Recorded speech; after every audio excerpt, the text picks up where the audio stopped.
recording, but there we go. So summer opportunities panel, like the Zoom lady said, we will be recording, and the recording will be made available on our website, and it will be emailed to you guys to view at a later time. It'll be uploaded most likely the beginning of next week. But don't worry, any information about you and those who attend are totally confidential. And then if you need to get in contact with us, you can either use the chat feature or use the question and answer feature, especially when we introduce our panelists later on. So I hope you guys enjoy our 1 hour together, and let's dive in. So just as a little bit of a roadmap of how today's gonna go, Marielle and I will have a little presentation to go over all of the different opportunities and experiences you guys can take advantage of during your summer months. Then we'll introduce our 4 guest speakers, and then you guys will be able to ask them any questions that you guys have. So before we get into the opportunities themselves, I wanted to introduce you guys to our pre-health pie chart. And so as you can see, there are 3 different areas, all 33.33%. And these 3 areas are essential in becoming a competitive applicant. So you can see we have GPA, entrance exams, and experiences. And today we'll go over how to strengthen each one of these parts of the pre-health pie chart. And then we have a few numbers, but don't worry, this isn't here to scare you, but just to motivate you guys to do your best and become the most competitive applicants you guys can be. So these are the national acceptance rates for a few different health careers. So as you can see, some of these numbers aren't too nice looking, but then again, just try your best, and we're here to help you. PAC's here to help you, and the guest speakers here today will hopefully be able to give you guys some tips on how to get the ball rolling with some of these experiences that we'll go through. So I'll pass it on to Marielle to begin. Hi, everyone. So summer is a great time to study and prepare for your entrance exams. Your entrance exams serve as 1/3 of the pre-health pie that we showed earlier. So consider asking yourselves questions such as if you're required to take an entrance exam, or which exam you need to take, when you should take it, when you should study, and how you should study. It is useful to have completed courses that relate to the material covered in your exams, and summer is a great time to review material from those courses. So there are many different ways that you can prepare for your entrance exams. This includes self-studying, group studying, taking related classes, or using a private tutor. Some valuable resources that can help you prepare for your entrance exams include our PAC website, where you can find a breakdown of content, registration information, and test prep material. You can also borrow test prep material from our PAC's lending library. You'll be able to borrow these materials for 2 weeks at a time. We also know that paying entrance exam fees can be overwhelming, but there are a variety of resources where you can get the money to pay for these fees, such as ASUH's Graduate Test Prep Reward.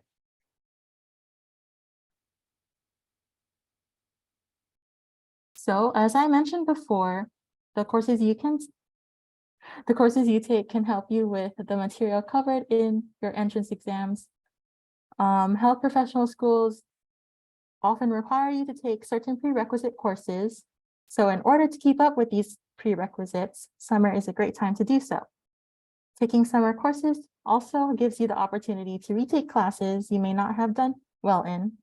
Also helps you to improve your GPA. Summer courses are also smaller in class size, so you can better connect with your professors. And so we have some resources here related to summer classes that can give you information on those summer courses, and also getting financial aid for summer sessions.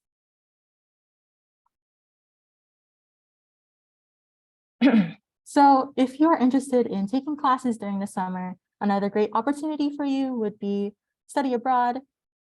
We all know that summer is a great time for traveling. So, sorry. Not only are you able to take courses during the summer, but you'll be able to meet people from around the world and expose yourself to different cultures. If you're interested in studying abroad, there is the UH Manoa Study Abroad Center, Manoa International Exchange, and the National Student Exchange. So some things you may consider are the costs, as you'll be responsible for all your travel expenses, room and board, and tuition. So one of the programs that are offered includes studying abroad in Dublin, Ireland, with the University College of Dublin. So the program itself offers courses in health sciences, chemistry, physics, and more. And of course, that includes organic chemistry 1 and 2. So organic chemistry 1 and 2 are common prerequisites for pre-health students.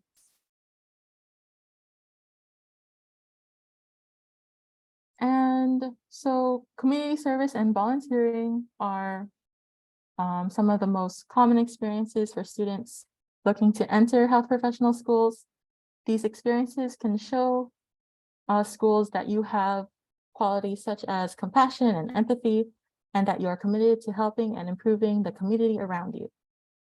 So not all of your volunteer or community service experiences need to be health related, but it is important to be able to show your school what you have gained from and what you have given to the organizations you've worked with. So if you are unsure of where to find community service and volunteering opportunities, these are just some excellent resources to help you out. And now back to LAURYN for the rest.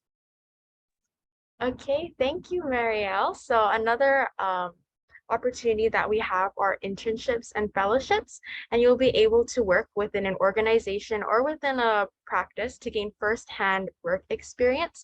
So it's a great way to see if maybe this specialty works for me, or maybe I don't like the work pace or the work environment. And so this is also a great way to gain a potential letter of recommendation if you get close to the doctor or with the PT or OT or PA or whoever you work with. And some things to consider is this opportunity paid or unpaid, and the amount of time you have to commit, because each program is going to be a little bit different. Some may go for a couple of weeks, upwards to a couple of months. So just got to double check with that. And also jobs. We all know that undergraduate and of course graduate school is a huge investment. The cost of attendance includes tuition, maybe dorming, your books, lab fees, and all of that kind of stuff. So it's important to start saving and maybe even start earning money now in your undergraduate, or even if you're finished your degree, your bachelor's degree already. And it's important when you're looking at possibly adding a job to your plate that you're able to balance out all of your other activities as well. And any jobs that you pursue, they don't necessarily have to be health related, because there are core competencies, and almost any job can correspond to these core competencies. So for example, if you're a waiter at a restaurant or a Starbucks barista, you have to work as a team to make sure the food or the drinks go out. That's one of like the core competencies for medical school. It's also critical thinking. If you have to think on your feet, something's wrong with the order, something's wrong with the drink, you got to act fast to make sure that the problem is solved. And there's also research. One of our guest speakers will talk a bit more about this, but research, it doesn't necessarily have to be in a lab, you're wearing goggles, wearing your lab coat, doing PCRs. It can be something just looking at data from years ago or collecting new data for yourself to analyze. And so we do have a few great opportunities listed here. And so I believe one of our guest speakers participated in the UH Cancer Center summer research opportunity. We have Marielle who did IMVRI, which is within UH Manoa, MHERT as well. And there's also a few that are out of state. So if any of these interest you, or if you're looking for more, you can always contact us or go to our website for more information on different research opportunities.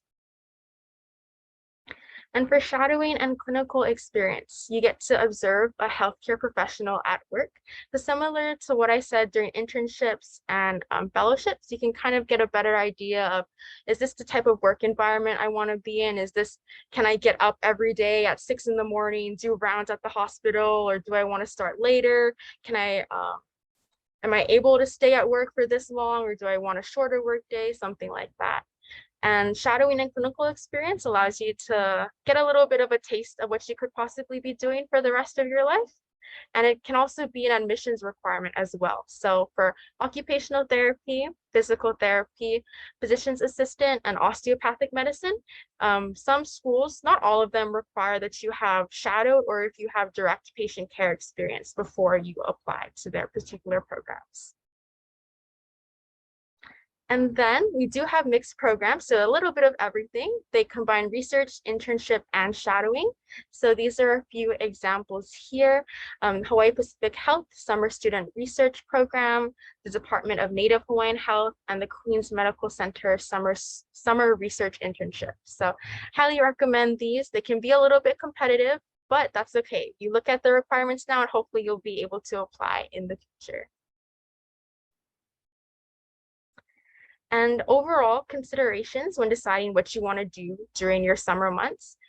What part of your application is the weakest? So kind of think back to our little pre-health pie chart. Do you need to work on GPA or do you need to work on experiences? Maybe you can kind of double dip and maybe do study abroad in Ireland. Or how are you looking to spend your summer? Do you want to actively be at a hospital or at a practice every day, or do you want to relax a little bit as well? Will this opportunity help you? And what does it cost to you? Does it cost you time or money, energy, location? And do you have to say no to other previous commitments or things you would normally do in the summer in order to do this new opportunity? And also consider your application timeline and the competitiveness of these programs that you're looking towards. And I know that was a really brief overview, but we do want to give a lot of time for our panelists to talk about their wonderful opportunities. So I will leave it to Marielle to introduce everybody. So we will now be going into the Q&A portion of our workshop. If you have any questions for our panelists, feel free to ask any questions that using the Q&A feature. It is located on the bottom of your Zoom toolbar, I believe. And we will try our best to get through your questions. So we have 4 panelists here today. It brings me great pleasure to welcome Celine, Chase, Lauren, and LAURYN. So before we get started, can I ask the panelists to introduce themselves with their name, major, year in college, and also to briefly introduce the opportunity that you participated in. So if we can have Celine go first. Hi, everyone. Just a little info about myself. I'm a 5th-year student, kinesiology major, and I am from Vita. I think, was that all the questions you wanted, right? Okay, great. So just a little bit info about Vita. We are a nonprofit charity organization. Basically what we do, we help to provide medical, dental, and veterinary care to rural and impoverished communities in Central America. Next slide, please. Just a little background info about us. We've been an RIO at UH since 2014. We've been in 8 service trips so far to 3 different countries. So we've been to Nicaragua, Costa Rica, and Guatemala. And we're actually going back to Guatemala next year. So for our 2023 trip. And we've had about 147 UH Manoa students come with us on our past 8 trips. Next slide, please. We have 3 main programs. I think a lot of you guys might be pre-med students in here, so a little bit about our medical team. In the medical team, you're able to conduct patient interviews, physical exams, and vital signs. You also help with diagnosing the patients and prescribing medications, of course, with the doctor making the final decisions. There's some opportunities where we can do family visits. So some patients can't actually come to the clinic, so we can actually go to their house. We also educate the communities about health. We have 2 case discussions with doctors that you're able to participate in. And yeah, there's a short video, but we don't have much time. But you guys can watch the video. I'm gonna send everyone the slides after this. Next slide, please. Sorry, I think something went wrong here. There we go. Sorry about that. Thanks, Lauren. Our second program, if there's any veterinary kids in here, but if you want to join our veterinary team, it's very hands-on, so you get to participate in hands-on surgery. We have a spay and neuter clinic under the supervision of a doctor, of course. We also have a farm day where the vet volunteers actually head on over to a farm and they work with the larger animals. We also work with, you can participate in deworming, pharmaceutical education, and also filling out intake forms with medical history. And there's another video for the vet team as well, but if you get the slides, you'll be able to watch it. Next slide, please. And our last team is our dental team. I'm actually going to be in the dental team this year. But in the dental team, you'll be able to assist with prophylaxis and fluoride treatments. You'll also be able to shadow and observe local dentists through procedures. So we do oral cancer screenings, fillings, sealants, and extractions. You'll also be educating communities about dental hygiene. And again, everything is free. So what we're offering is all free to the rural communities in these countries. But again, next year, we're going to Guatemala next year. And there's a video for that one, but you guys can watch it on your own time. And next slide, please. I think this might be our last slide. So we offer 6 clinic days, but the trip is about 2 weeks. So when we're not in the clinics, we're out having fun. So some of these pictures are from this year. We went scuba diving, zip lining, always, also river tubing. But there's lots of fun things besides the clinics. But if you are interested in joining VITA, I'm just gonna paste something in the chat. If you can sign in here, sorry. But if you guys can sign in here, that way I can send you the slides. And you can also watch the videos too. Oh, sorry, Lauren, I'm gonna just private message it to you. But thank you guys so much for having me tonight. Thank you, Lauren. Oh, I'm so sorry. I think Lauren added the rest of my slides. This is just a little bit info about our last trip from this past summer. So we had 6 clinic days, 3 clinic sites.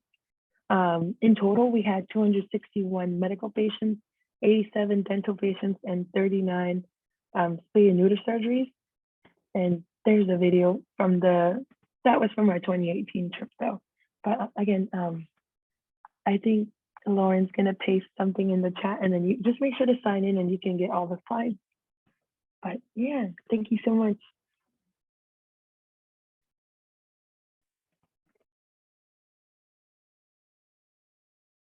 Okay, thank you, Celine. Aloha mai kako o Chase Robert Poe Hunui Kane Koya no Piha. My name is Chase. Nice to meet everyone.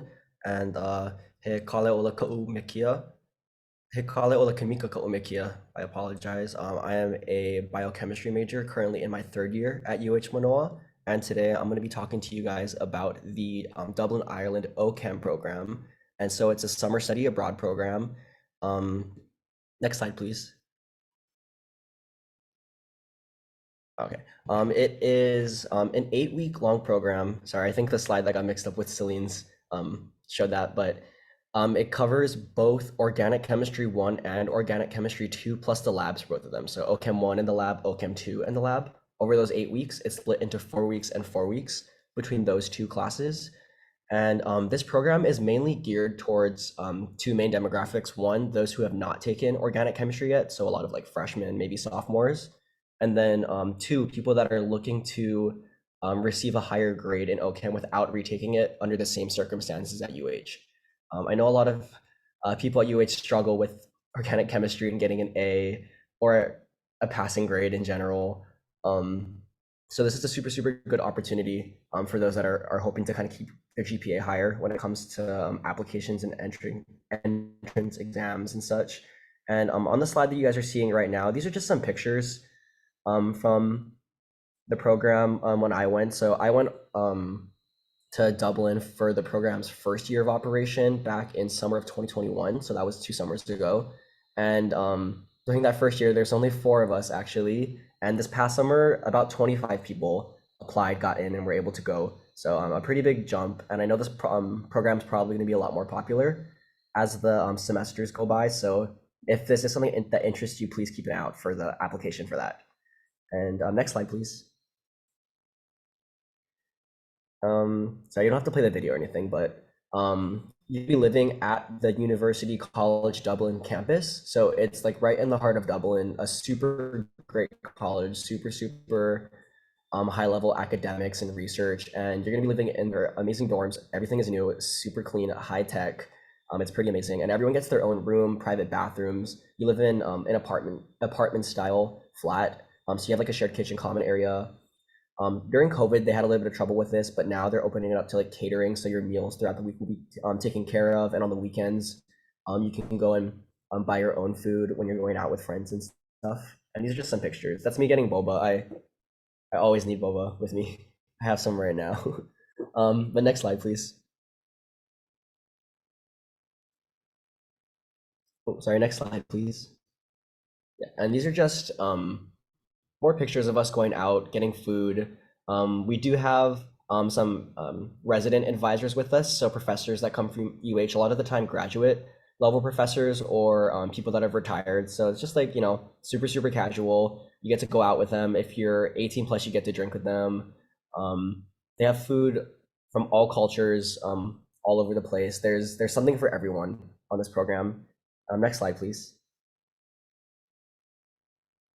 Sorry, I'm just showing a lot of pictures, but these are some photos from our cultural excursions. So honestly, this is probably like one of the most fulfilling aspects of studying abroad internationally for me. You know, we were able to both take care of our organic chemistry credits really quickly over just the 8 weeks, but then we were also able to explore an entirely new country. There was both organized trips, spontaneous trips that we wanted to do. We got to go up to Northern Ireland, which is actually part of the UK. We got to ride horses, go to castles, waterfalls, hike across the country, go to pubs and bars, go to the zoos. It was super amazing. The next slide, please. And there's just some more of the excursions that we got to go on. If you guys are interested in the program and you guys start going to the like pre-departure tours and informational sessions, you get to hear a lot more about the specifics of the program, but I'm just trying to show the appeal of it to you guys. There's just so much stuff you guys can do apart from just doing the schooling up there. Next slide, please. And then the downside, the cost of the program. It's a pretty daunting number up there, but you do get a lot of financial aid and scholarship help towards this. The cost is subject to change every single year. This was the cost for the last one, so it included everything from the tuition to your housing on campus, your meals, cost of excursion, health insurance, and then you have to pay going through the UHM study abroad program. Yeah, so it's a little bit expensive, and this also does not include airfare. So you're able to figure that out yourselves with like friends. You guys are all coming from Oahu or something. But just that there is a lot of scholarship aid. And the next slide, please.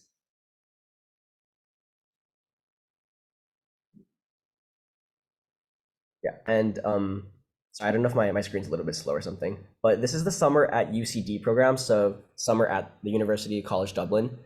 Not program, Instagram, sorry, I meant Instagram. If you guys follow them, you'll see updates about people that are currently up there. Every summer they have just just huge, like mass amounts of like Instagram stories and people taking like videos and showing everyone like what it looks like up there at the college and the different events they have going on. So if this is something that interests you guys can also look at their Instagram, reach out to the people that are running the Instagram as well. They always love meeting people that want to go up there during the summer. So it's just another way for you to show demonstrated interest in something like this when you're applying for the program. And I believe that is the end of my slides. Okay. Thank you, everyone. Hi guys, my name is LAURYN LIAO. I was born and raised on Oahu. I went to Hawaii Baptist Academy for high school. I actually graduated this past May with a BS in molecular biosciences and biotechnology. I love my dog and my cat, and I love making things, arts and crafts, everything related to that. I just took up knitting recently, so okay, next slide.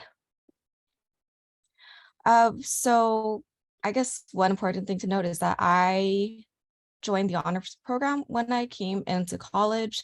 And because I was in that program, it requires you to have a research thesis at the end of your 4 years.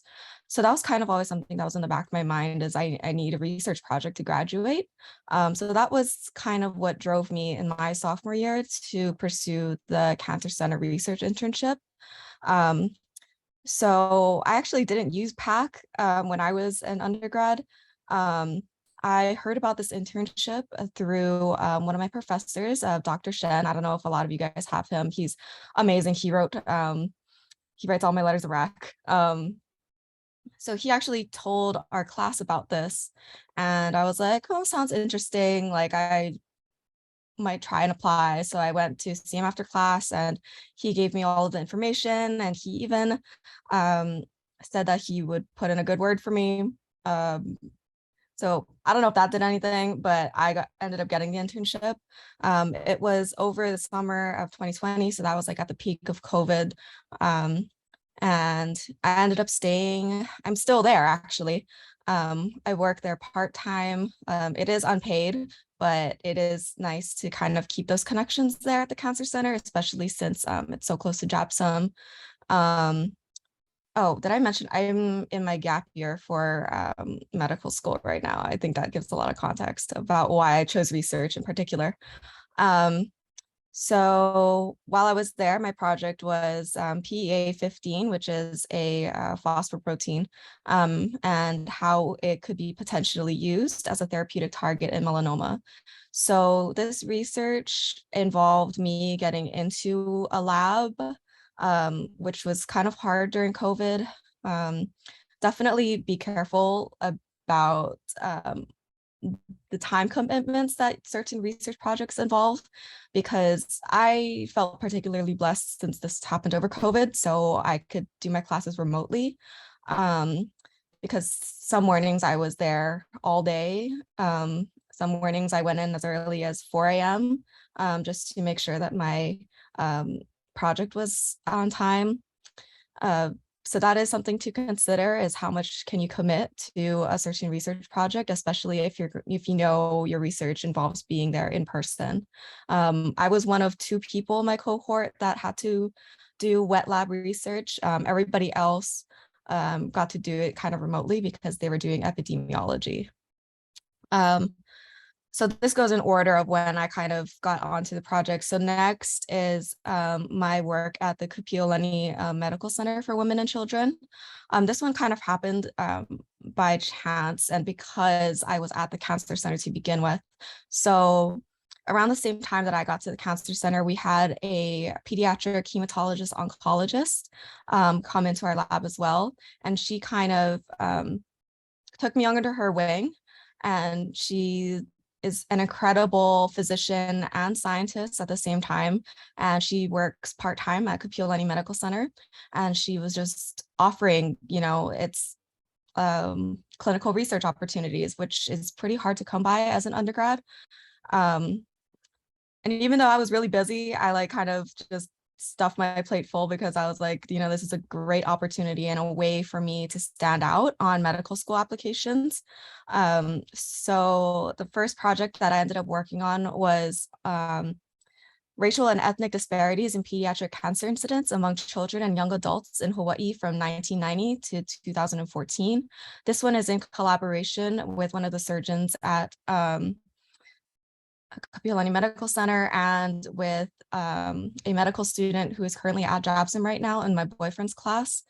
And then we ended up presenting this one and the ICG one, which I'll talk about in a second, at the Jabson Biomed Symposium this past spring. So that's another thing is if you're going to be doing research, keep in mind that you kind of do want to follow it through and end up publishing or presenting something at a conference. That's always something that graduate schools like to see, is that you know how to follow through with a project. So my other projects I am working on there is the successful use of indocyanine green in a pediatric patient with metastatic hepatoblastoma, which was the first in Hawaii. So this one was just a case report, pretty cut and dry, very easily put together this poster in like 2 weeks, I think. So that was just like, hey, do you want to do a case report on this? Like, I think it'll be good for the symposium. Here you go. So, I said yes. And then the current one they're working on is high incidence and mortality of invasive fungal disease in children and young adults with hematologic malignancies in Hawaii and the Pacific Islands. So this one is being presented at a national conference this coming December. So it's very good to find yourself a good mentor who will give you these opportunities. And it's also important to kind of know your limits as well. There were definitely times in undergrad where I was trying to balance everything at once and didn't work out that well, but I ended up, still 4.0. So, and then this past summer, I did the Hawaii Pacific Health Summer Student Research Program. This one I kind of had my eye on since I was a sophomore or something. I always heard about it, but I always thought it was like super duper competitive to get into. A lot of my cohort mates applied multiple times and they only got it on this past try. But it is a really, really, really amazing program. I love it. I loved it so much. So I was arranged with a neurologist and our project was on the effective treatment strategy and discharge plans on the rate of ED revisits. So it was pretty fun. It's an 8-week program. You don't get paid for it, but so what they do is it's basically clinical research. You're going through the EPIC database and kind of doing your research, but you're also getting a lot of exposure to your community. We did like 30 hours or something like that of community service, whether it's working in the lo'i or going to Kauai and kind of learning about their healthcare system there. They pay for that trip, by the way. They also give you super good food if you guys care about that. And then on top of that, they also give us the opportunity to shadow physicians. And a good part of that is that once you make those connections with Hawaii Pacific Health, they're like the largest healthcare system here. So, I can go and email any one of them, hey, can I start shadowing again? Or, hey, do you have any research opportunities for me? It's really the networking part of it that was really good. They also bring a lot of physicians in to kind of talk about their job. So rather than kind of going in and shadowing them, they come to us and we get to ask them as many questions as we want. And we can also take up shadowing opportunities if we're that interested in it afterwards. Next slide. So this is kind of just like a bunch of pictures of kind of what I did to sum up my research experience. So in my freshman and sophomore year, I published 2 of my honors pieces in the Manoa Horizons Journal, which I highly recommend because I used that experience as kind of like a push-off point on my research applications to kind of demonstrate my interest in research. So I was like, hey, I tried to publish stuff, like I'm a go-getter, So opportunities like that as benign as they seem, it can be really useful for you. So that's also us in the OR. We got to do a robotic demo, play with the robotic surgery machines. That was pretty cool. Okay, next slide. So just some research tips. Definitely find yourself a good mentor. I still am with my mentor right now. I shadow her a lot in the pediatric oncology unit. Secondly, you want to ask yourself how research is going to help you.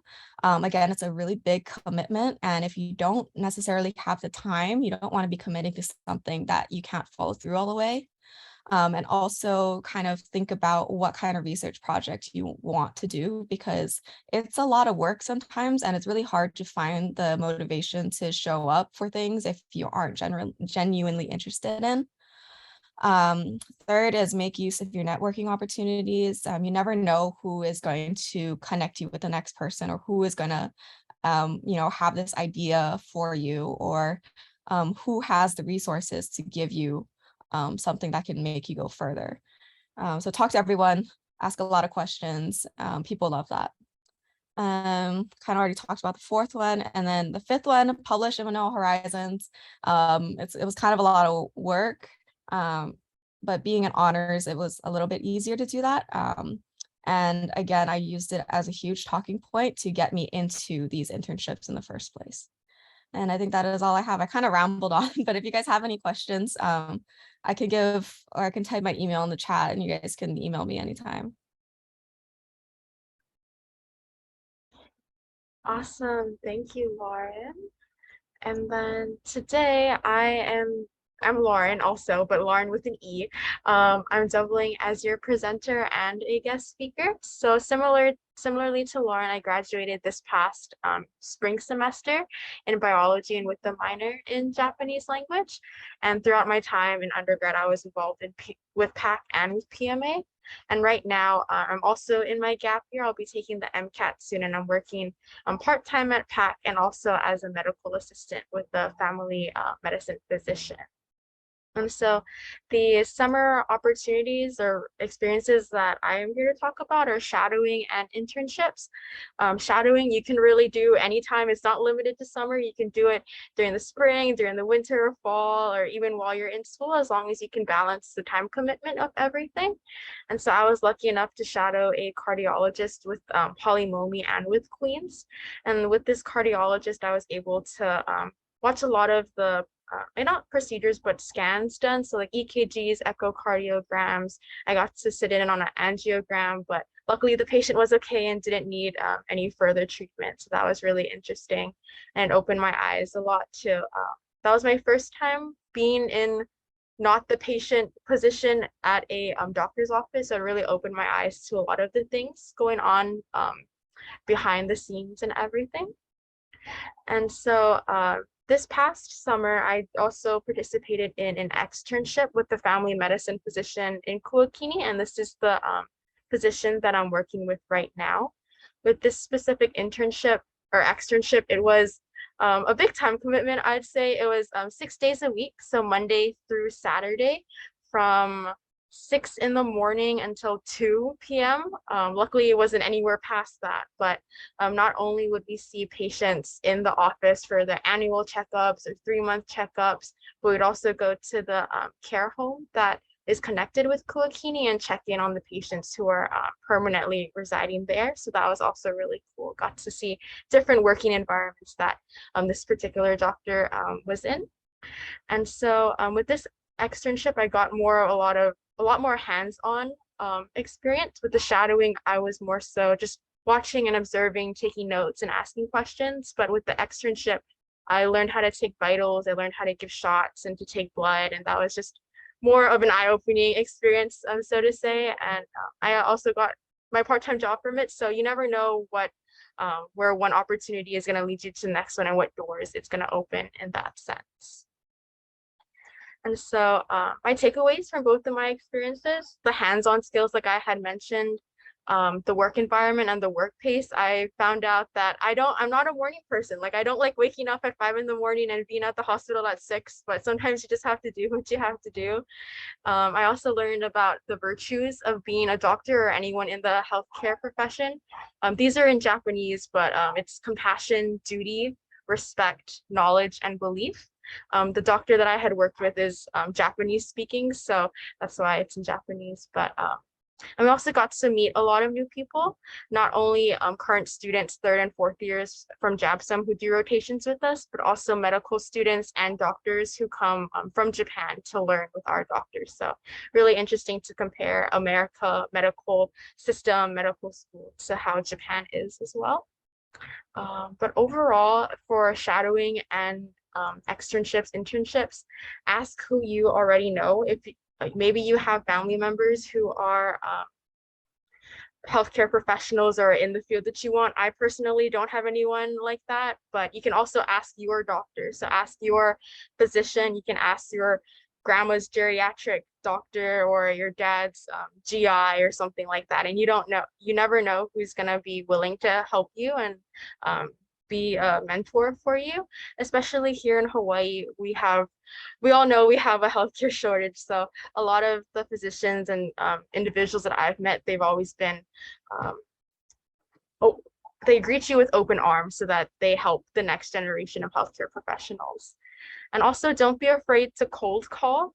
So if you have access to like a physician directory or something like that, go ahead, give them a call. You can Google their numbers and be like, hey, I am a 3rd year at UH. I am interested in the medical field. Do you accept shadowing? Like, am I able to come in and work with you? And the worst they can say is no, and you just have to try the next number or try again. And there are directories out there. So for example, this is taken from our PAC website. There is a directory of osteopathic medicine physicians or DOs, and they provide the name, the practice, the phone number, and you can just call them, give them a quick ring and see if they're able to assist you in any way like that. But yeah, that was a little short and sweet about that, but I'll hand it over to Marielle. All right, so thank you to all our panelists for describing their experiences.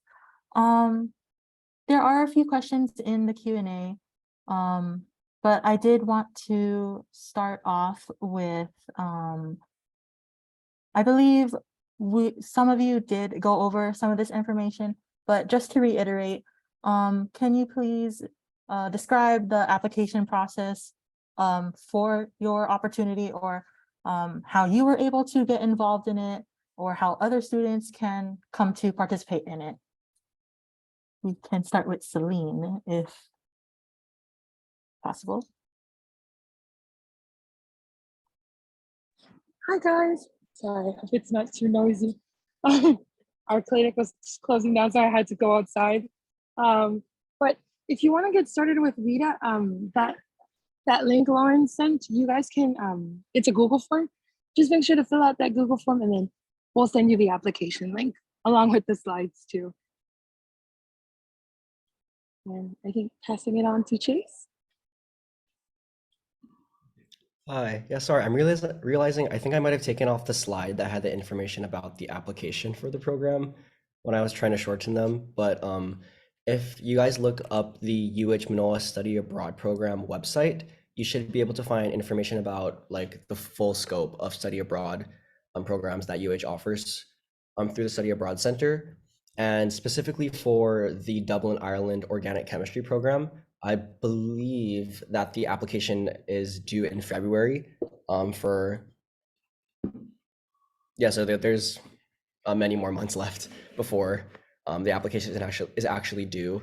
And it's a bit of a lengthy one, but you do have to write like a couple personal statements, as well as get 2 letters of rec from, I think both of them have to be academic letters of rec as well. So if you guys are thinking about the program, also start thinking about professors or PIs, if you guys have any that can write you guys a letter of rec. And those are the main things. It has been getting a little bit more competitive over the years just because the interest in it has grown since it started. So if you guys are able to start getting on that right now. Is there anything else I should emphasize for the application process? I think that was perfect. Thank you, Chase. Okay, yeah, thank you. And then Um, handing it off to Lauren. Okay, I can't really remember the cancer center one. It was kind of a long time ago, but I know it involved an application. I think you can search on the Cancer Center's website, create program. That's what they changed the internships name to, but then you'll find a link with the application itself and all of the requirements on there, I believe. And then for SSRP, a good thing to note is that the SSRP one opens up at the beginning of December, I think, and then it closes beginning of January. So if you're thinking about doing that, definitely get on that because you need, I think you need a letter of rec, and then you need to send your transcripts, and that's what takes the longest time.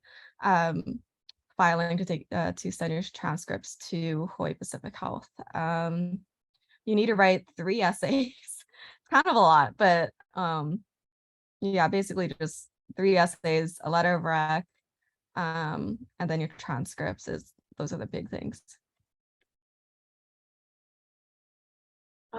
For me, there wasn't any application. I did a little bit of the asking your family's doctors or asking your doctors, and I finally got a yes. So don't be afraid to do that. But of course, there are different internships and externships available.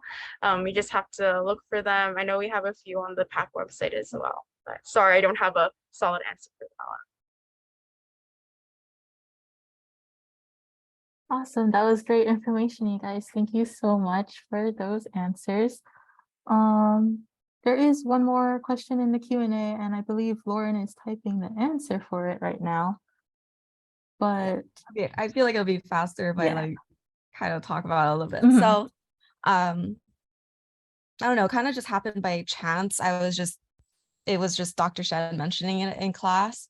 But in terms of how much of the research project, that project was actually my own. So I didn't have any postdoc or student working on that. It was a lot to do as a sophomore because I came in with absolutely no experience whatsoever. So that's also kind of what made my time commitment a little larger than most people. But again, it's a really good learning experience. I used that experience to get into SSRP as well. So it just depends. You can negotiate with your PI about taking a larger project or, only doing a little bit. It all depends. And then what are you qualified to do without a degree? You can pretty much do anything as long as you're willing to learn it. You do anything from like Western blotting to assays. Depending on the lab, you can work with mice. That's what my boyfriend did. If you guys have any questions about JAPSIM too, I'd be happy to answer. My boyfriend is currently a second year there. So I know a lot about his class and what the schedule is like and all of that stuff. But yeah, don't let it intimidate you. It's definitely very fun and it's something that I use to make myself different from other applicants. And you learn a lot and it's kind of cool to be able to say like, hey, I worked in a lab or hey, I'm doing cancer research. Like, people who don't really understand like what it is are always like, oh, wow, you're gonna cure cancer. No, you're not, but like kind of, so yeah. thank you so much, LAURYN. So do we have any other questions from our participants or attendees? If so, please use the Q&A feature, or you can type your question in the chat as well. I have a question for everybody. I won't answer though, but for Chase, Lauren, and Celine, from your experiences, like what has been your most like meaningful memory or something that you'll remember for like the rest of I would say rest of your life, but for a really long time? It can be any order. It doesn't have to start with Celine or end with Lauren. Okay, I guess I can go first. So, this past summer, so SSRP accepts 12 students every year. And they are some of my best friends now. You know, getting an entire clinical research project done in 8 weeks is extremely hard and pretty much unheard of anywhere else. So, you know, it's like trauma bonding sometimes. So every now and then we like go out to eat together, or anytime we need help with like medical school, you know, we're all in the same boat. We're all trying to go to medical school. So it's nice to have a solid group of people who you know you can depend on to share opportunities with you, or share any advice, their experience taking the MCAT, or you know, we're probably going to end up in the same medical school class. So I think that was probably the most meaningful part of that internship. Another note is you can only apply, or they'll only accept you, I guess, if you're a junior or senior at the time of your application. I forgot to mention that, but yeah.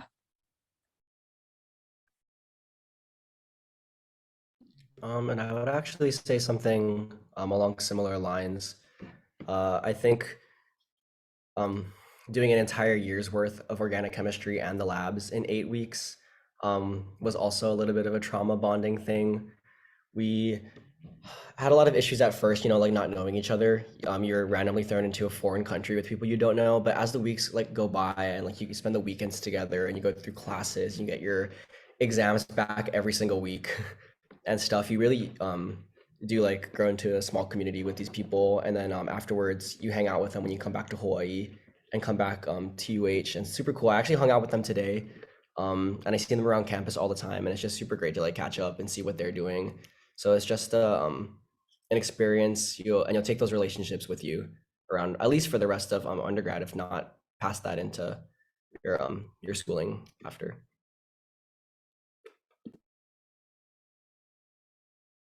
All right. For me, I think like Jason and Lauren were saying, I actually made some of my best friends through the program. But I think the most memorable thing for me would be meeting my homestay family. It was actually from the 2019 trip. It was to Guatemala. And to this day, we still keep in touch. And I actually visited them on our 2021 trip last year. And yeah, I think Vita is a great opportunity if you really want to get hands-on experience and also determine if this field is really for you. Like for me, I'm in the dental team because I actually figured out that I don't really like medicine. But yeah, thank you.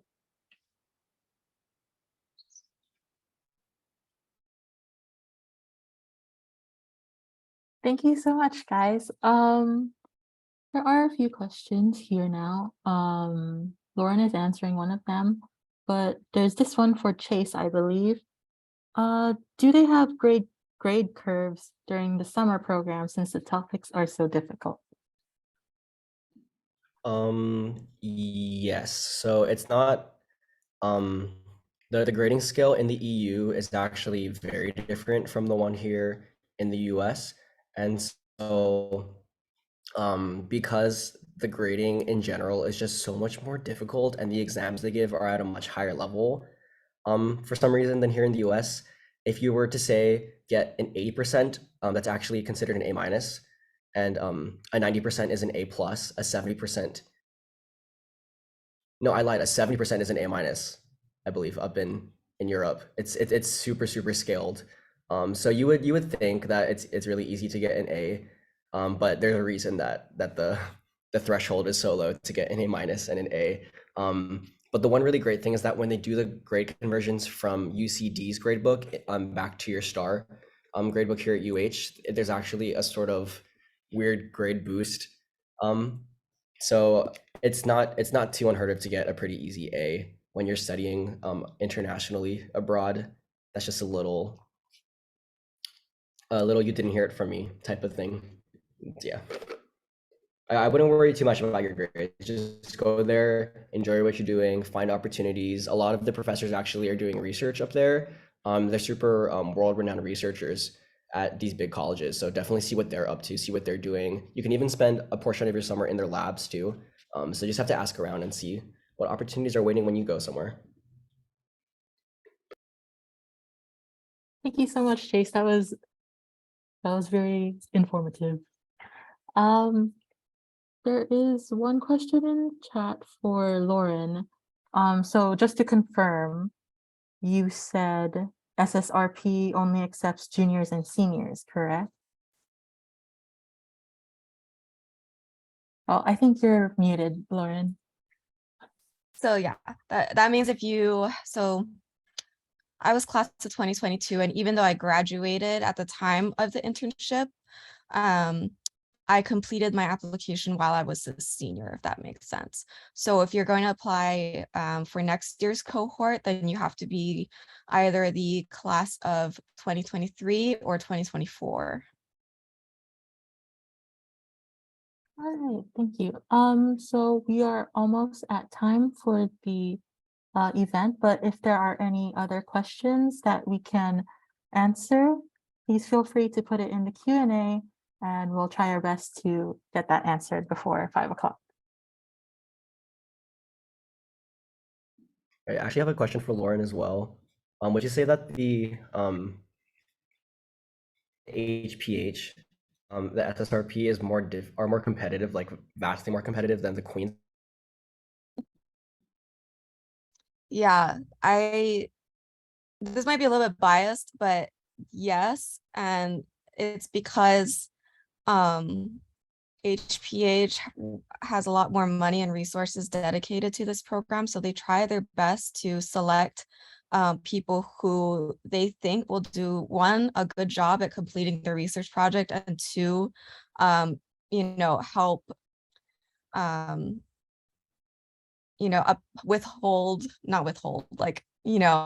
of contribute to their upstanding image of Hawaii Pacific Health. So you have to be a good representative of their core values. So what they actually told us was that a doctor who was a part of the SSRP program at HPH actually took the idea and tried to replicate it at Queens.